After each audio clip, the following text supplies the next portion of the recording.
Sveiki, mėlėjai! Pirmiausiai šiandien labai stipriai norėčiau padėkoti 3 žmonėm, tai Skaistei Svajonei Juzulionytei, Gretai Rakevičiūtei ir Eglei Klodaitei, kurios nusprendė prisidėti keliais eurais prie mano kelionių ir paremti mane per Buy Me Coffee.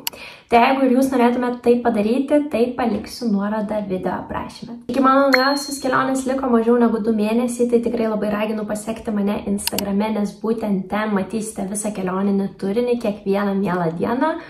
O kol kas apie kelionę galiu pasakyti tik tiek, kad jinai tęsis apie 7 savaitės ir kad ji bus tikrai žiauriai įdomi. Dabar kviečiu žiūrėti mano naują video iš Gili salos, kaip visą laiką lauksiu jūsų kažkokių žinučių ar pastebėjimų komentaruose, o taip pat labai raginu užsiprenumeruoti šį kanalą, nes kiekviena ta prenumerata iš tikrųjų labai mane motyvuoja kurti tokį turinį ir toliau.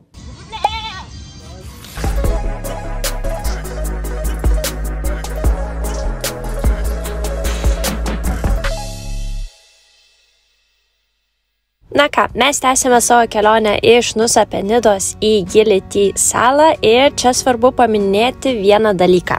Iki pat šios dienos nežinau, ar tai buvo skemas ar ne, tai jei netyčia buvo Gili salose, tai parašykit. Žodžiu, su mumis laive plaukė viena moterytė, kuri priartėjant prie Gili salos pradėjo pardavinėti ale privalomus įėjimo bilietus į Gili salą. Ji tikino, kad patogiau yra įsigyti tuos bilietus laive, nes kitaip turėsime laukti labai ilgose eilėse jau pačioje saloje. Bilietus mes aišku nusipirkome, nes jie kainavo vos kelis eurus, bet patekus į salą mūsų bilietų niekas netikrino. Vieni žmonės rašė, kad apie tokį mokestį girdėjo pirmą kartą, o kiti sakė, kad jiems taip pat reikėjo susimokėti. Oficialiai jokios informacijos internete neradau, tai tiesiog jums reikėtų žinoti, kad jums gali tekti susimokėti šį mokestį, bet gali ir netekti. Šiaip kelionė iš Nusa Penidos į Gili užtrunka apie 1,5 valandos, bet yra dar vienas dalykas, kad dėl didelio laivų kiekio kartais pačiame uoste reikia pralaukti dar papildomą valandą. Labai rekomenduoju visus savo svarbiausius daiktus ir bagažą laikyti arti savęs, nes prasidėjus išlaipinimui būna visiškas chaosas. Prieš įlaipinimą kiekvieno keliautojo bagažas yra sužymimas, į kurią salą jūs keliaujate – į Gili, Gili Air ar Gili Meno. Taigi, nors jūs išlipote Gili saloje, kiti keliautojai tęsia savo kelionę, taigi svarbu pasirūpinti, kad jūsų bagažas išliptų Gili saloje kartu su jumis.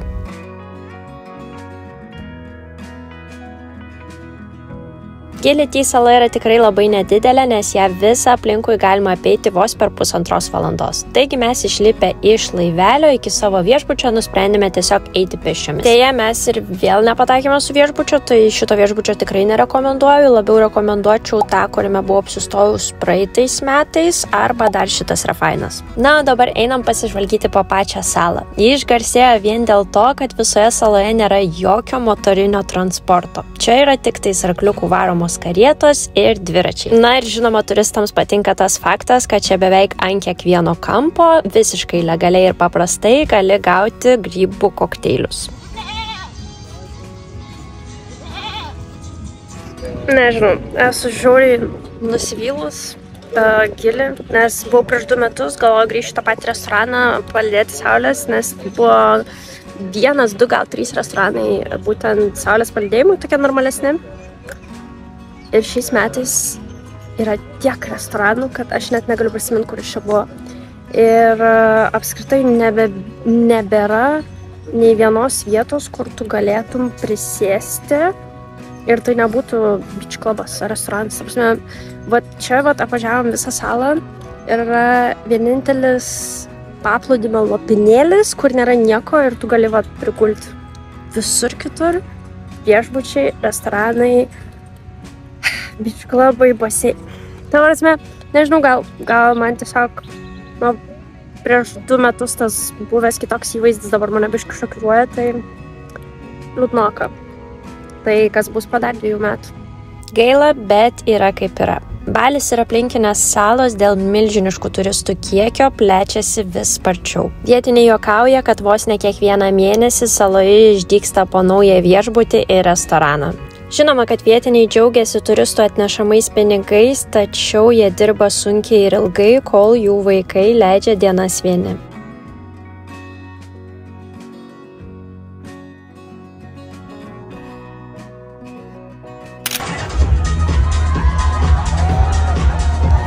Na, turistai tikrai gerai žino, kaip praleisti laiką šioje saloje. Taigi, jeigu jūs norite pasiklausyti šokių muzikos, pagulėti prie baseino, pasimėgauti putų vakarėlių ar pašokinėti nuo įvairaus dydžio lieptelių, būtinai užsukite į Rabbit Jump. Dar vienas labai pamėgtas turistų užsiėmimas Gilis saloje, tai yra jodinėjimas žirgais saulėlydžio metu. Ir nors labai norėjau išbandyti šią pramogą, vis dėlto teko atsisakyti, nes pastebėjau, kad vietiniai su žirgais elgiasi labai žiauriai. Vis dėlto, jeigu jūs norėtumėte išbandyti tokią pramogą, tai reikėtų žinoti, kad ji kainuoja nuo 15 eurų žmogui. Įdomus dalykas, kad elektros tiekimas šitoje saloje yra pakankamai silpnas ir nestabilus, taigi tikrai ne visos gatvės yra apšviestos. Tai jei nuspręsite aplink salą keliauti dviračiu, tai žinokite, kad didžiąją laiko dalį kelio tiesiog nematysite, nes šviesa pasirodės tik kartais.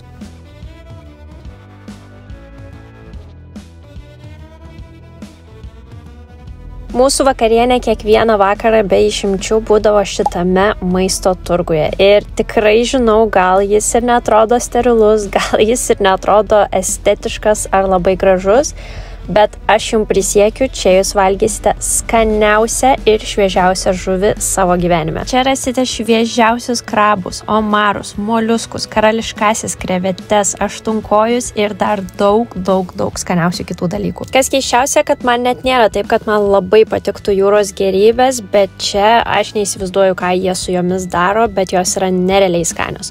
O dar ir prie jūsų pasirinktų jūros gėrybių jūs taip pat gausite ir keletą skirtingų garnyrų.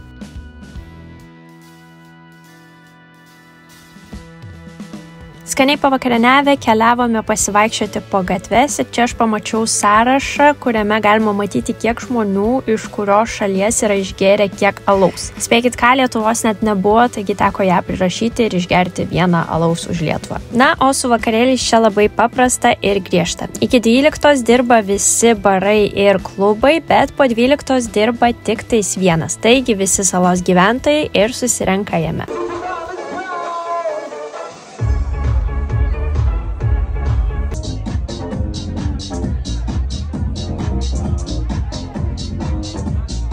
Kitą rytą atsikėlę nusprendėme šiek tiek pasivaikščioti po netokias turistinės gatveles ir šiose gatvelėse vaizdas gan liūdnokas.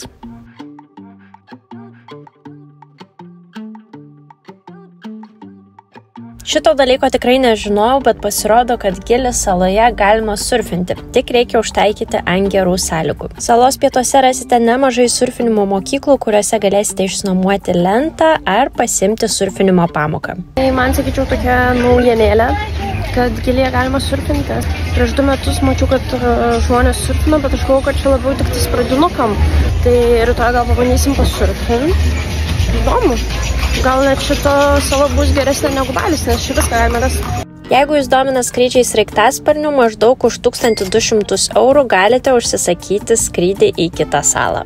Deja, mūsų biudžetas mums šito neleidžia, taigi šiandien pagal planą mes keliausime tik pasnorklinti. Ką galite nuveikti Gilis saloje, tai nuveikti pasnorklinti. Snorklinimo turas kainuoja 200 rupijų. Tai yra apie 11 eurų ir trunka 3 valandas, keliaujate į 3 skirtingus spotus. Tai va, pasižiūrėsim, ką čia galima rasti po vandeniu.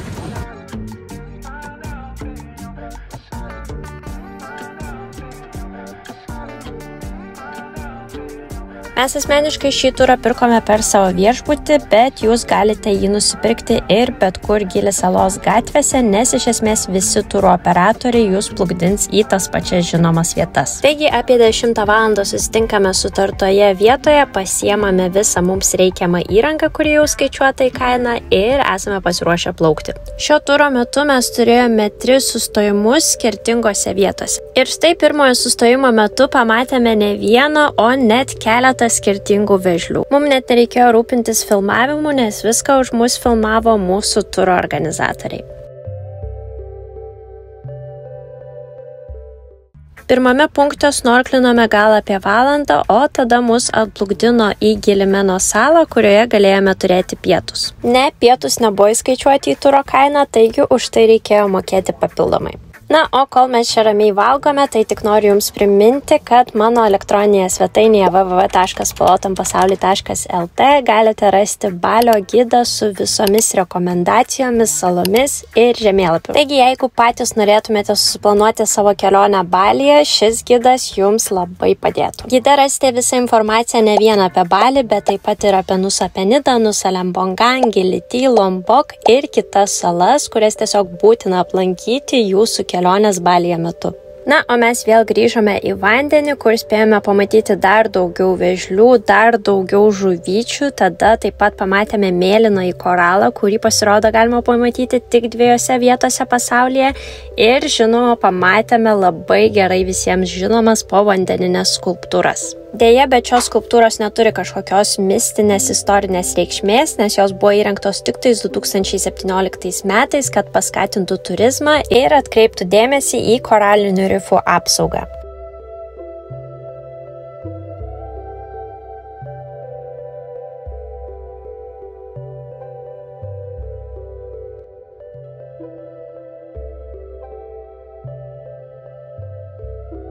Man tikrai labai patiko šitos pusės dienos snorkelinimo turas aplink Gili salas, tai jeigu čia būsite, tikrai labai rekomenduoju išbandyti snorkelinimą čia ir jums. Iškart po turo mes trumpam grįžome į viešbutį, nusiprausėme ir keliavome į savo mėgstamiausią vietą, tai naktinį turgų, kur ir vėl turėjome nerealiai skanę vakarienę su šviežiausiomis jūros gėrybėmis.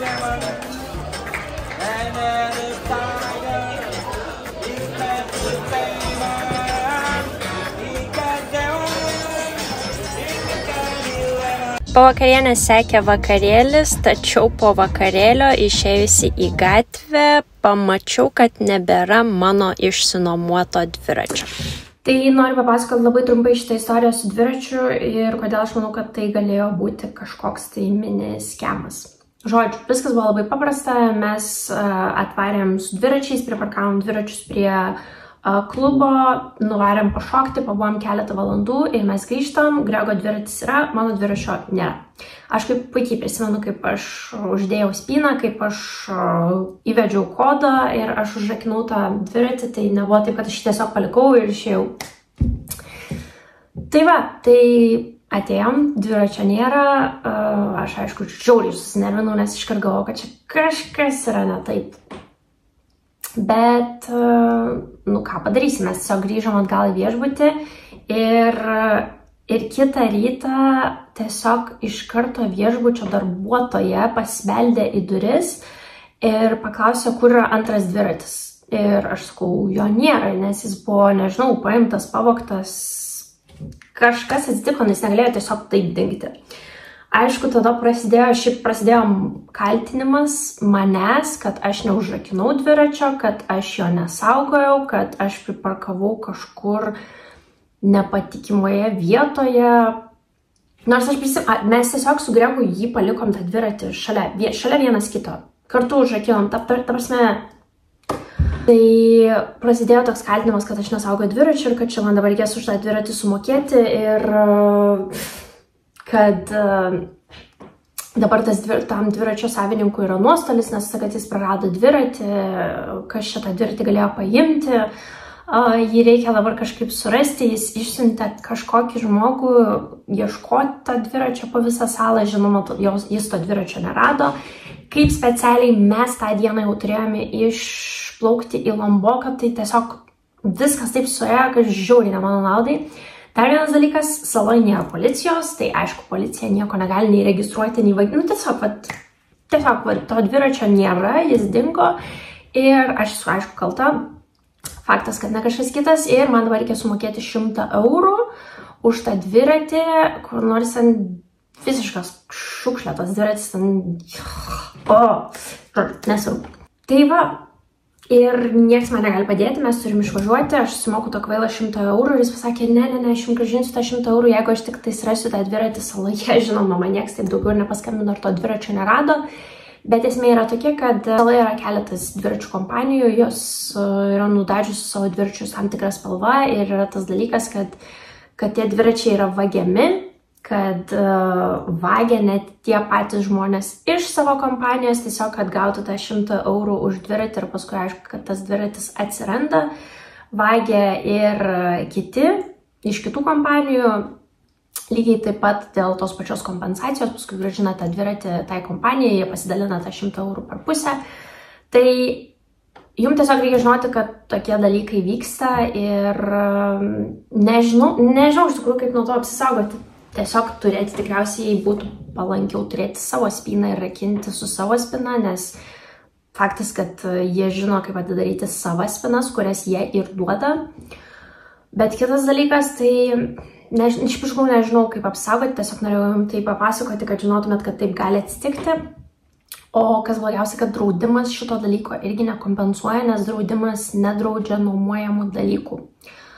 Tai ką, aš tą 100 eurų tiesiog išmečiau į balą ir susinervinau ir, žodžiu, tiesiog turėjau be galo šlykščią dieną vien dėl tokio kvailo atsitikimo.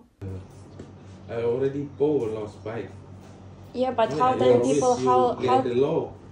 No, we put the lock because... Of course I put the lock because the bike was next to him, like we booked it next to each other. I will around the island today, 3 times for 1 day, and then when he's fine, just the office send your money later. But how we will know if you find the bike? I will take the picture because there is many bikes is already lost. Kol buvau susinervinusi dėl dviračio, nespėjau jums parodyti, kurgi mes pirkom bilietus į Lomboką. Tai esmė yra tokia, kad yra turistinis uostas ir yra vietinių žmonių uostas. Tai iš turistinio uosto galite nusipirkti bilietus į Lomboką už maždaug 20 eurų, o iš Local Harbor mes pirkom bilietus gal už keliasdešimt centų. Taigi jokių būdų nepirkite bilietų per perpardavinėtojus, tiesiog paklauskite vietinių žmonių, kur yra Local Harbor, eikite tiesiai į kasą ir ten gausite pačius pigiausius ir geriausius bilietus. Laukimas užtruko apie 20 minučių ir nuo čia jau prasidėjo mūsų tolimesnė kelionė Lomboke. Ačiū, kad žiūrėjote, tik primenu, kad visas reikiamas nuorodas rasite video aprašyme ir kaip visada laukiu jūsų kažkokių teigiamų ar neigiamų pastebėjimų, nes visą laiką stengiuosi į juos atkreipti dėmesį.